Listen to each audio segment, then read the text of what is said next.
संगमनेर तालुक्यातील वडगावपान येथे 13 वर्षीय अल्पवयीन मुलीवर ॲसिड फेकल्याची धक्कादायक घटना काल दुपारी 2 वाजेच्या सुमारास घडली।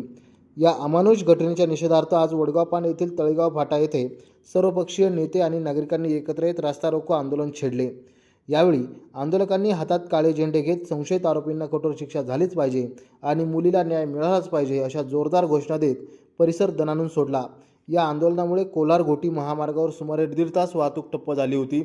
यावेळी बोलताना संगमनेर तालुका युवक काँग्रेसच्या अध्यक्षा डॉक्टर जयश्री थोरात यांनी मुलींवरील वाढते हल्ले रोखण्यासाठी कठोर कायदे करण्याची तसेच शाळा, रस्ते आणि सार्वजनिक ठिकाणी सीसीटीव्ही यंत्रणा कार्यान्वित करण्याची मागणी केली आहे। सगळीकडे तालुका असो किंवा जिल्हा असो किंवा महाराष्ट्र असो, ह्या मुलींवरती कुठे ना कुठे आपण वारंवार हल्ले होताना बघत आहोत।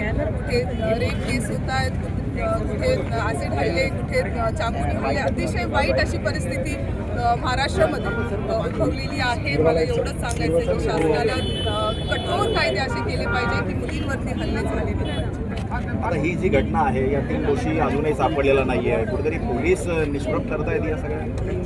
तर ह्या सगळ्या गोष्टींमध्ये म्हणजे काम असमत राहिलेलं आहे की पोलिसांना सहकार्य केलं पाहिजे।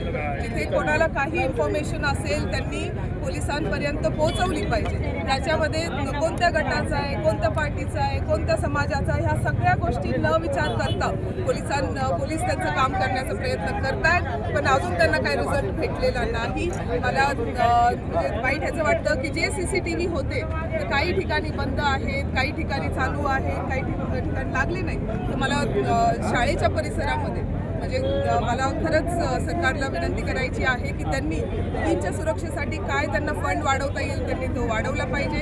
शाळेच्या ठिकाणी, हायवेवरती, चौकांमध्ये CCTV कॅमेराज जे आहेत ते लागलेच पाहिजे। आणि खरंच म्हणजे मुलींची सुरक्षा जेव्हा आपण म्हणतो तेव्हा अशा विकृत पुरुषांची किंवा मनुष्यांची जी मानसिकता आहे ना ती तपासून बघितली पाहिजे।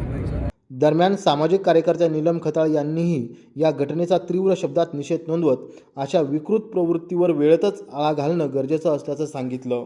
ह्या अशा अपराधाच्या सवयी कुठेतरी यांना पहिल्यापासूनच असतात, म्हणून ह्या अशा घटना घडताय। अतिशय निंदनीय घटना आहे ही घडू नये आणि ही घडली। तरी घडल्यानंतर काल कुठं मी विधिमंडळात असतानाच भाऊंनी हा लगेच तात्काळ अधिवेशनातही प्रश्न मांडला की आमच्या ह्या महिला भगिनी आमच्या तालुक्यातल्या असुरक्षित आहे। 2 दिवसापूर्वी अशी एक घटना घडली आहे, तर यांच्या सुरक्षिततेसाठी आम्हाला फार मदत करणं गरजेचं आहे। म्हणजे ह्या प्रवृत्ती आपण म्हणतो की करणारा हा लहान असेल मोठा असेल, पण मी तर म्हणते लहान ह्या प्रवृत्तींना एवढ्या लहान वयात जर अशा दुर्बुद्धी सुचताय तर कुठेतरी यांना सुद्धा आळा घालणं तितकंच महत्त्वाचं आहे।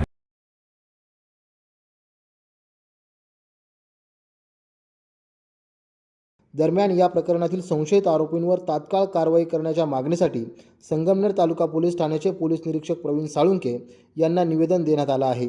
या घटनेला 24 तास उलटूनही संशयितांचा मागमूस लागलेला नाही, त्यामुळे आरोपींना लवकरात लवकर अटक करणं हे संगमनेर पोलिसांपुढे मोठं आव्हान ठरत आहे। त्यामुळे आता या आव्हानाला कसं सामोरं जातात याकडे सर्वांचे लक्ष लागलं आहे। नवतेज महाराष्ट्रासाठी प्रतिनिधी अमोल वाघमोडे, संगमनेर।